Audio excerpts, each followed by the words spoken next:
আসসালামু আলাইকুম ওয়া রাহমাতুল্লাহি তাআলা ওয়া বারাকাতুহু নাহমাদুহু ওয়া নুসাল্লি আলা রাসূলিহিল কারীম আম্মা বা'দ। দেশ এবং প্রবাসের যে যেখান থেকে আজকে আমাদের এই আয়োজন দেখছেন সকলের প্রতি আন্তরিক মোবারকবাদ এবং শুভেচ্ছা জানাচ্ছি। সুপ্রিয় দর্শক মণ্ডলী, আজকে আমরা আলোচনা করব কুরবানি কখন কার উপর ওয়াজিব হয় এবং কোনো পরিবার বা ফ্যামিলির পক্ষ থেকে যদি কোনো একজন কুরবানি করে তাহলে কি বাকি সকলের পক্ষ থেকে আদায় হবে? এই প্রশ্নের উত্তর আজকে আমরা জানবো ইনশাআল্লাহ। প্রথমেই আমাদেরকে জানতে হবে কখন কার উপরে কুরবানি ওয়াজিব হয়। কয়েকটি কারণ যদি কারো মধ্যে পাওয়া যায় তাকে অবশ্যই কুরবানি করতে হবে। প্রথমত, আপনাকে মুসলিম হতে হবে। দ্বিতীয়ত, আপনাকে মুকিম হতে হবে। মুসাফির থাকলে কুরবানি ওয়াজিব হয় না। তৃতীয়ত, আপনাকে সাবালক থাকতে হবে। চতুর্থত, আপনাকে একজন সজ্ঞান এবং সুস্থ মস্তিষ্কের অধিকারী হতে হবে, কারণ পাগলের উপরে কুরবানি ওয়াজিব হয় না। এবং আপনাকে নিসাব পরিমাণ সম্পদের মালিক হতে হবে। নিসাব পরিমাণ সম্পদ যদি আপনার কাছে কুরবানির দিন সমূহের মধ্যে আপনার কাছে মজুদ থাকে তাহলে আপনাকে অবশ্যই কুরবানি আদায় করতে হবে। এবারে আসুন, নিসাব পরিমাণ সম্পদ কতটুকু? 52.5 ভরি রূপ্য পরিমাণ সম্পদ বা টাকা যদি কারো কাছে মজুদ থাকে সেটা 1 বছর শর্ত নয়। যদি এই কুরবানির দিন সমূহে 3 দিন 10, 11, 12 জিলহজ যদি কারো কাছে জমা থাকে তাহলে অবশ্যই তাকে কুরবানি আদায় করতে হবে। কেননা এ সম্পর্কে আল্লাহ পাক রব্বুল আলামিন পবিত্র কোরআনে কারীমের সূরা কাউসারের মধ্যে আমাদেরকে বলেছেন, ফাসাল্লি লিরাব্বিকা ওয়ানহার। হে প্রিয় হাবিব, আপনি আপনার রব তাআলার উদ্দেশ্যে সালাত আদায় করুন এবং তার রাহে কুরবানি করুন। এই আদেশের মাধ্যমে আল্লাহর পক্ষ থেকে কুরবানি করার আদেশ রয়েছে এবং এখানের মাধ্যমে কুরবানি আদায় করা অবশ্যই ওয়াজিব সাব্যস্ত। দ্বিতীয়ত, আল্লাহ নবী সাল্লাল্লাহু তাআলা আলাইহি সাল্লাম থেকে হাদিস শরীফ বয়ান হয়েছে যেখানের মধ্যে আল্লাহ নবী রাহমাতুল্লিল আলামিন আমাদেরকে বলেন, যে হাদিস শরীফটি হযরতে আবু হুরায়রা রাদিয়াল্লাহু তাআলা আনহু বর্ণনা করেছেন। হাদিস শরীফটি ইবনে মাজাহ শরীফের 3123 নম্বর হাদিস। عن أبي هريرة رضي الله تعالى عنه أن رسول الله صلى الله عليه وسلم قال من كان له سعة ولم يضحي فلا يقربن مصلنا। আল্লাহ নবী রাহমাতুল্লিল আলামিন বলেন, কুরবানির দিন সমূহে যার সামর্থ্য রয়েছে অথচ কুরবানি করলো না সে যেন আমাদের ঈদগাহের মধ্যে আগমন না করে। এক্ষেত্রে আল্লাহ নবী কুরবানির প্রতি অনেক গুরুত্ব আরোপ করেছেন। এক্ষেত্রে কোরআন এবং হাদিসের আলোকে প্রমাণিত হয় কুরবানি সামর্থ্যবানদের উপর আদায় করা অবশ্যই ওয়াজিব। এবার আমরা জানবো, কোন ফ্যামিলি বা পরিবারের পক্ষ থেকে কোনো একজন যদি কুরবানি আমরা আদায় করি তাহলে বাকি সদস্যদের পক্ষ থেকে কি কুরবানি আদায় হয়ে যাবে?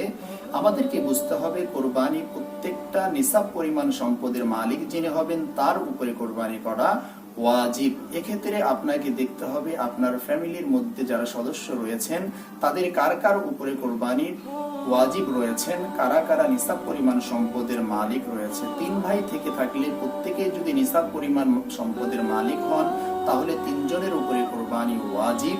এক্ষেত্রে একজন আদায় করলে বাকিদের উপরে আদায় হবে না। অনেকে আমরা দেখা যাচ্ছে যে 2 ভাই মিলে বাবার নামে কুরবানি দিয়ে দেই।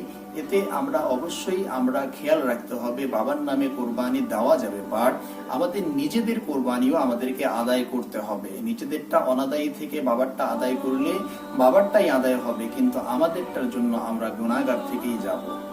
কেননা আল্লাহ নবী রাহমাতুল্লিল আলামিন আমাদেরকে প্রত্যেক সামর্থ্যবানদের জন্য কুরবানি করা ওয়াজিব করে দিয়েছেন। এর ক্ষেত্রে আমরা যেটা করতে পারি সেটা হচ্ছে, আমরা কোন ফ্যামিলি বা পরিবারের পক্ষ থেকে যদি একটা গরু আমরা কোরবানি করার জন্য ক্রয় করি সেখানে 7টি নামের অংশ দেওয়া যায়, আমরা 7 ভাগে কোরবানি করতে পারি। এর সপক্ষে হাদিস শরীফ রয়েছে মুসলিম শরীফের মধ্যে 1318 নম্বর হাদিস শরীফ। এই হাদিসটা একই কিতাবের মধ্যে 3049 নম্বর হাদিস, যেখানের মধ্যে হযরতে জাবের রাদিয়াল্লাহু তাআলা আনহু এই হাদিস শরীফটি বর্ণনা করেছেন। তিনি বলেন, আমরা হজের উদ্দেশ্যে আল্লাহ রাসূল সাল্লাল্লাহু তাআলা আলাইহি সাল্লামের সাথে রওনা করার পরে আমাদেরকে নবী করিম সাল্লাল্লাহু আলাইহি সাল্লাম ঠিক এইভাবে বললেন, ফাআমারনা রাসূলুল্লাহ সাল্লাল্লাহু আলাইহি ওয়াসাল্লাম আন তাশতারিকা ফিল ইবিলি ওয়াল বাকরি কুল্লি সাবআতিন মিন্না ফি বাদানাতি। আল্লাহ নবী রাহমাতুল্লিল আলামিন আমাদেরকে নির্দেশ করলেন, তোমরা প্রত্যেকটি উট এবং গাভীর মধ্যে 7 অংশে কুরবানি করো। তো এক্ষেত্রে হাদিস শরীফের আলোকে প্রমাণিত হয় একটি গরু বা উটের 7টি অংশে 7 জনের নামে 7 জনের পক্ষে কুরবানি করা যেতে পারে। এক্ষেত্রে এই ব্যাপারটি আমরা খেয়াল করি, অবশ্যই আমরা সকলের পক্ষ থেকে কুরবানি আদায় করতে পারি। কখনোই আমরা এই ব্যাপারটা আমরা যাতে ভুলে না যাই যে একজনের পক্ষ থেকে আদায় করলেই বাকিদের আদায় হবে না। কেননা হেদায়ের মধ্যে একটি মাসআলা এসেছে, যেটা হচ্ছে আল উদহিয়াতু ওয়াজিবাতুন আলা কুল্লি হুরি মুসলিমিন মুকিমিন মুসিরিন ফি ইয়াউমিল আযহা আন নাফসিহি, অর্থাৎ ঈদুল আজহার সময় প্রত্যেক সামর্থ্যবান মুসলমান মুকিমের উপরে কুরবানি আদায় করা তাদের জন্য অবশ্যই ওয়াজিব। তো আমাদেরকে অবশ্যই সামর্থ্যবান আমরা যারা রয়েছি তারা প্রত্যেকেই কুরবানি আদায় করতে হবে।